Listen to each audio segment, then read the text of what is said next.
Shalom. Shalom.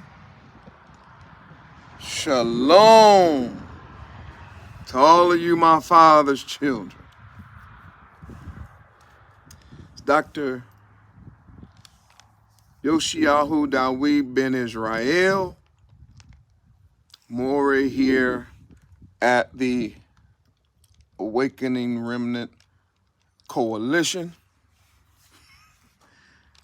and grateful to have the opportunity one more time to speak to the house of Israel. All right, now as you can see, had a chance to come outside them studio walls, and grateful to the Most High Yah for blessing us with these California classic days, Zion. Hallelujah. Shalom, shalom, shalom, shalom. And of course, welcome into the room. Welcome, welcome, welcome. Trying to set the camera. Hope everybody can see me. Matter of fact, those of you that are in the room already, if you can see me okay and you can hear me all right, would you place a 7 in the chat? Just let me know that you can see the Moreh all right. You can hear me.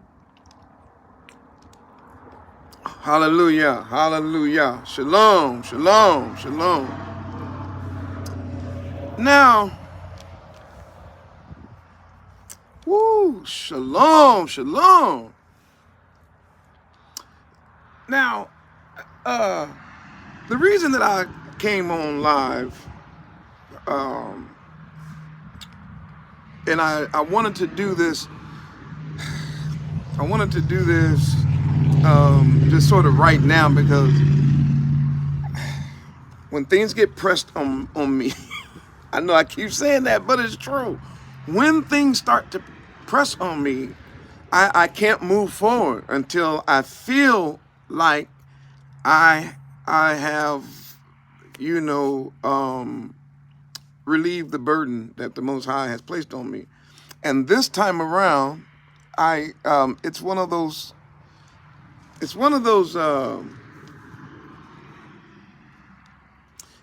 times that I just had to do it. So I want to talk. If you saw the thumbnail, you saw the title, and I know many people may not put these together. Shalom, shalom, Z. Glad to have you in the room. I know many people may not have put this together, but this world,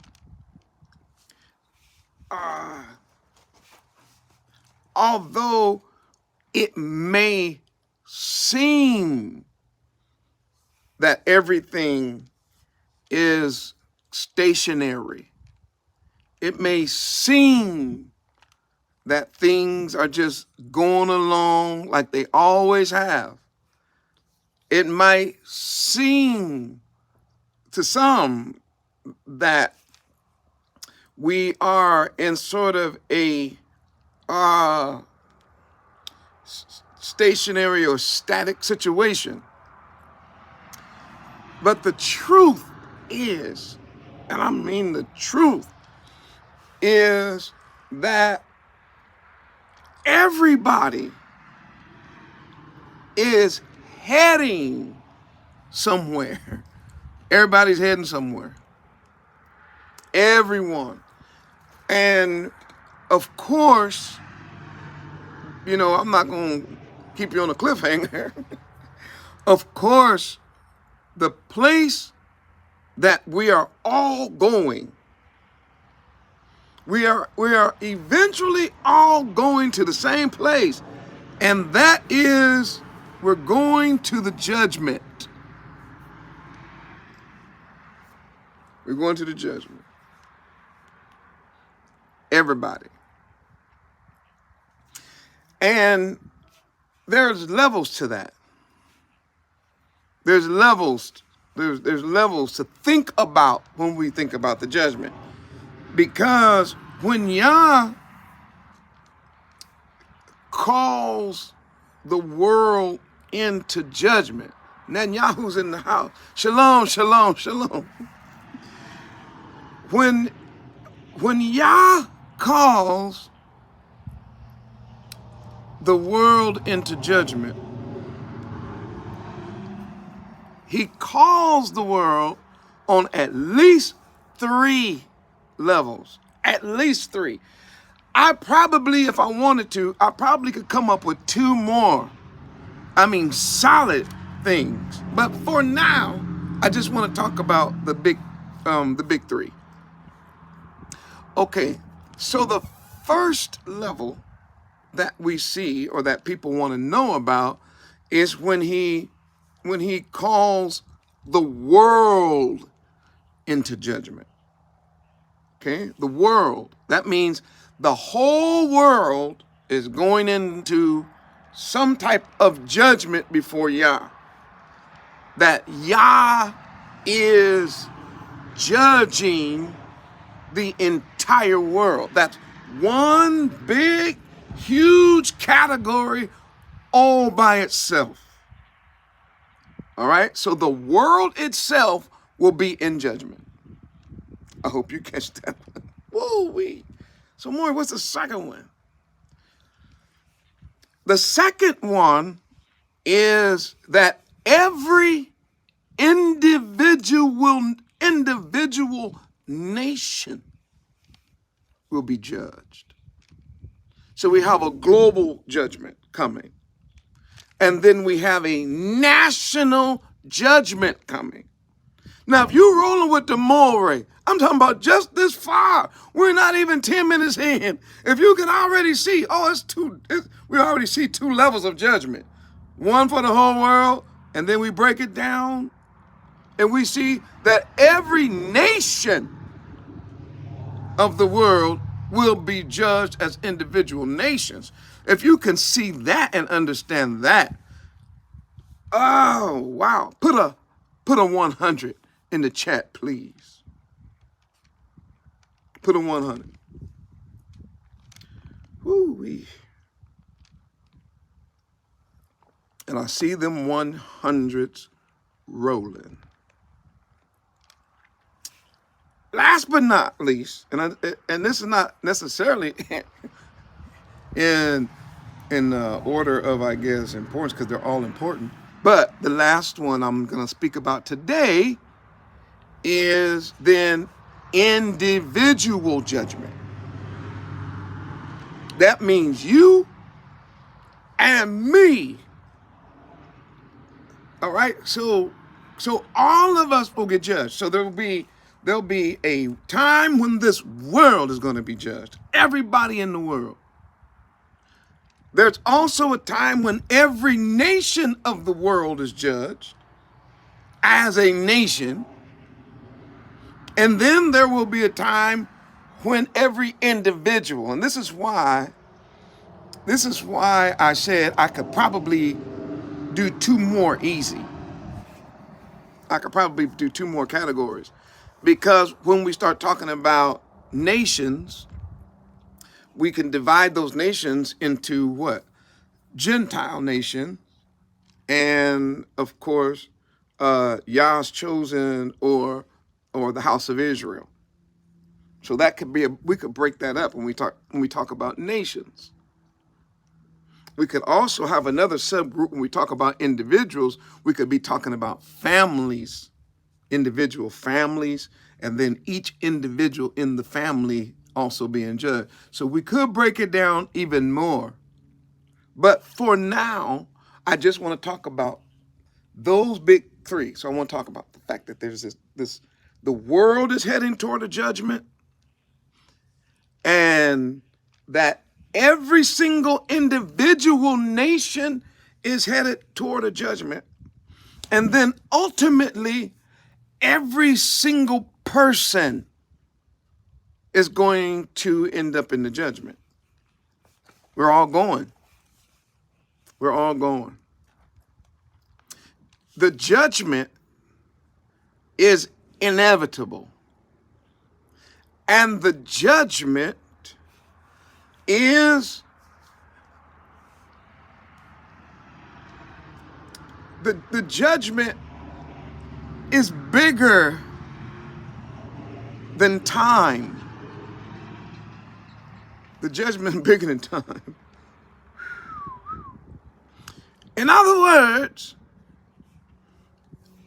time and the time that you live in does not necessarily exclude, not even necessarily, it does not exclude you from the judgment.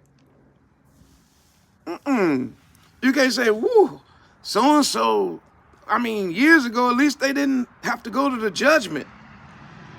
You don't understand the Bible if you believe that.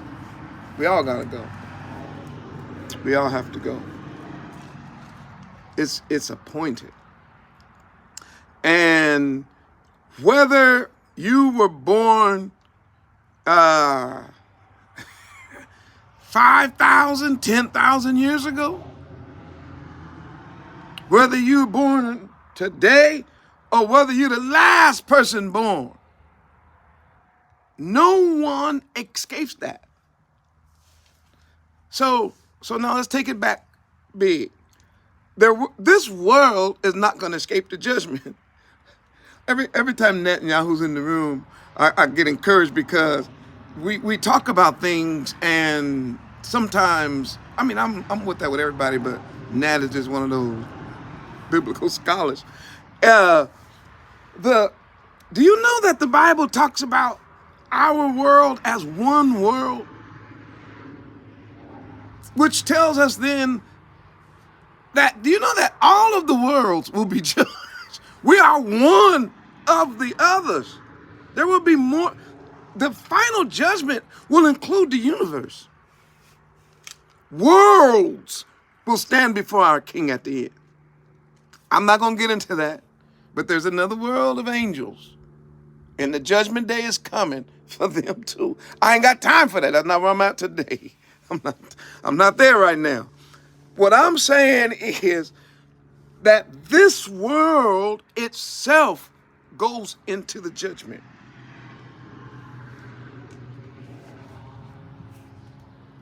And then every nation is brought into the judgment, which means obviously every king, every potentate, every leader, every worker, every single person who is in positions of power that help shape the thinking and the moving and the policies and laws of their nations, all of that comes into judgment. And then every individual in those nations also are judged. And if a person said, well, you know what, that's my nation, but that ain't me. Okay, but that don't escape you from the judgment, because then I told you, then every individual comes into the judgment too. It doesn't matter who you are. Now, if you still rolling with the moray this long, and you at least understand that, you're going to be able to understand the next few moments that I'm going to talk to you about this. If you can understand that, put a 1,000 in the chat. I'm going to get a sip of this well water.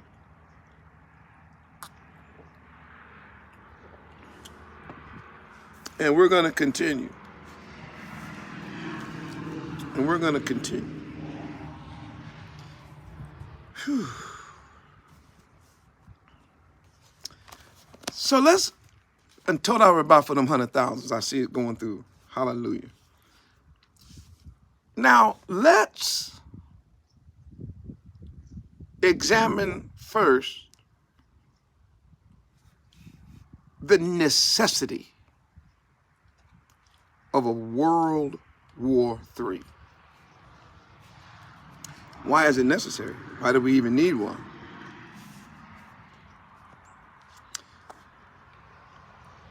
The reason is because Yah is going to hold every nation Accountable. He's going to hold every nation accountable. As I said, we're going to talk about that one first. The World War III. He's going to hold the nation. Everyone will be held accountable. Now, I'm going to be honest with you. That word accountable is a heavy word, Zion. That is a word that we don't like to talk about too much. What is that? Accountability. We say things like, I hate to be micromanaged.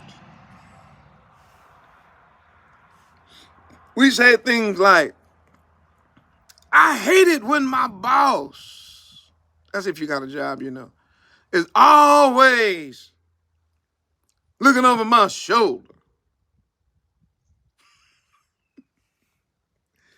Accountability.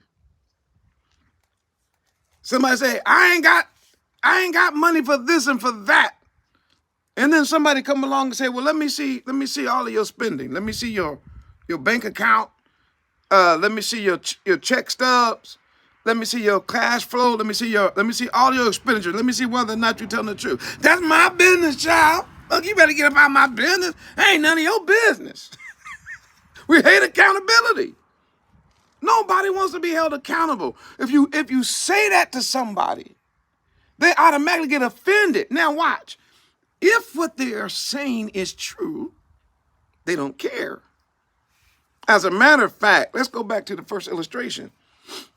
If you are excellent in your job while you're working, and you're doing everything according to the book and everything above board, and it is perfect as perfect can be, you almost want the boss, the owner, to see your perfection. You almost want him to pull up the ledger to see how you cross every I, cross every T, dot every I, that all of your numbers equal out. There was no stealing, no robbing. They can't put nothing on you. You almost invited. Why? Because you know if your employer does hold you accountable, you liable to get a bonus. You liable to get a raise. Boy, you liable to get invited to come up higher and take over. Like, man, this cat right here, when the accountability is there, you're almost at a point where you're like, whoo-wee, I wish he could. I hate it when I do all this work and nobody see it.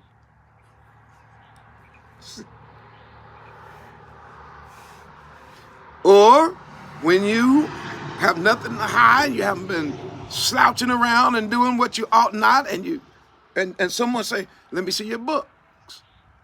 Let me see what you've been doing. Let me see your account so I can help you. You say, oh, here. Okay, let's go. Let's help you get a budget. Let's do what? Let's make you accountable. See, when you haven't been lying, you don't have no problem with accountability.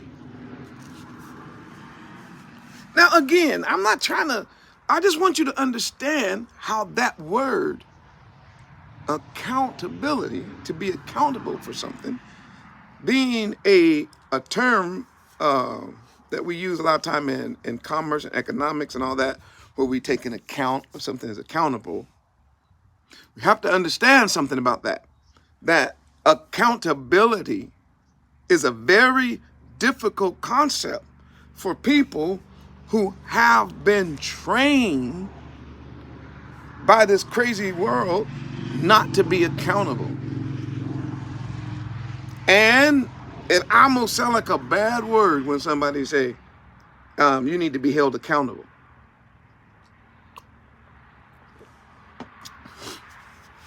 So if y'all understood that illustration, put a 200,000. We're going to keep each of these short. If you understood that, put a 200,000 in the chat.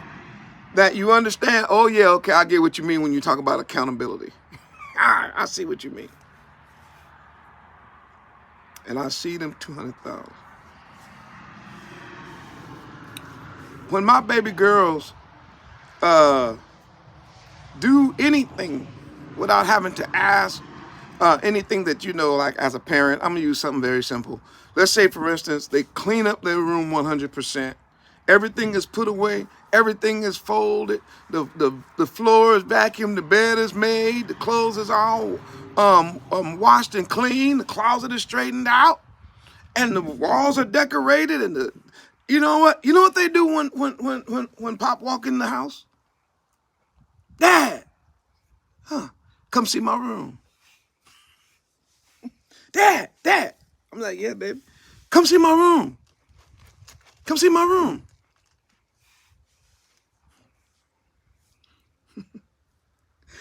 See, this is why I come to the internet and talk, and to the house of Israel.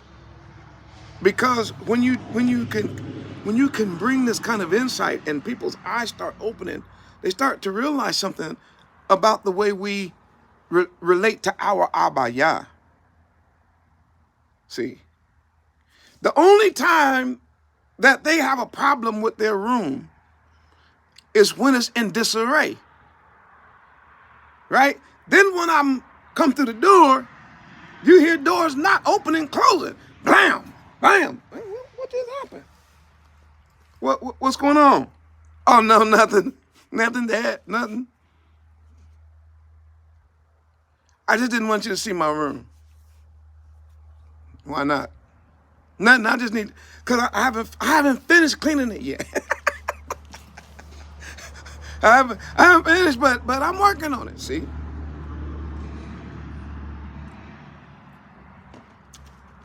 I think I got my point across about accountability. No one has a problem with accountability when they are doing what is being required of them. It's only when they're not. Now, I'm getting ready to end this one. We're gonna start another live stream in a few moments. Once we got to do some changes. We're gonna change gears a little bit and come back. But I want you to see the idea of accountability and why these nations must be held accountable. Because obviously, the nations before Almighty Yah all have been given some type of responsibility as a nation. So therefore, every nation has to be held accountable for their actions, for their deeds. And we'll pick this up in the very next video, because one of those deeds is how they treated the scattered sheep, the true house of Israel. We'll talk about that on the next lesson. One love. If you understood what the Moreh is saying, you rolling with the Moreh, and you would like for me to continue it in this vein, would you put a 1 million in the chat? Let me know if this is something you want to look at further. Put a 1 million in the chat.